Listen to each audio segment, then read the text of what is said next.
శ్వాస ఆగింది, విశ్వాసం మాత్రం సాగింది.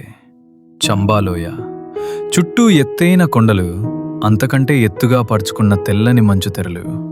ఆ నిశ్శబ్దాన్ని చీల్చేది ఒక్కటే, దూరంగా వినిపించే హెలికాప్టర్ శబ్దం.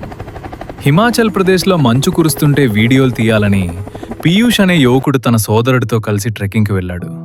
కానీ ప్రకృతి ఒక్కసారిగా తన రూపం మార్చుకుంది. అకస్మాత్తుగా విరుచుకుపడిన మంచు తుపానులో వారు చిక్కుకుపోయారు. సహాయం చేరేలోపే ఆ ఇద్దరి శ్వాస ఆగిపోయింది. కాని అక్కడే ఒక విశ్వాసం మాత్రం ఇంకా బ్రతికే ఉంది. సహాయక బృందం ఘటనాస్థలానికి చేరుకున్నప్పుడు వారు చూసిన దృశ్యం మాటలు రానివ్వలేదు.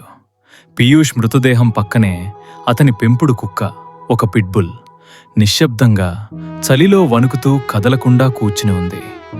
4 రోజులు, 4 పగళ్ళు, 4 రాత్రులు. భీకరమైన మంచు తుపానులో అది ఎలా బ్రతికిందో ఎవరికీ తెలియదు. కానీ దాని కళ్ళలో భయం లేదు. ఉన్నది ఒక్కటే, నా యజమాని ఇక్కడే ఉన్నాడు, నేను వదిలిపోను. సహాయక బృందం మృతదేహాన్ని తాకగానే ఆ కుక్క తీవ్రంగా ప్రతిఘటించింది. తన యజమాని గాఢ నిద్రలో ఉన్నాడని అనుకుందో ఏమో, ఎవరినీ దగ్గరకు రానివ్వలేదు.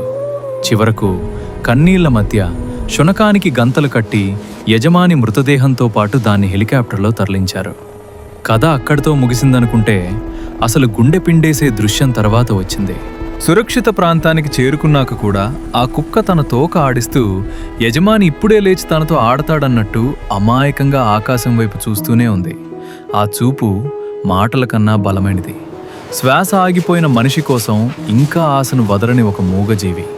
మంచు కొండల్లో ఈ ప్రపంచానికి నేర్పిన పాఠం ఒక్కటే, ప్రేమ మాట్లాడదు, కానీ హృదయాన్ని చీల్చేస్తుంది.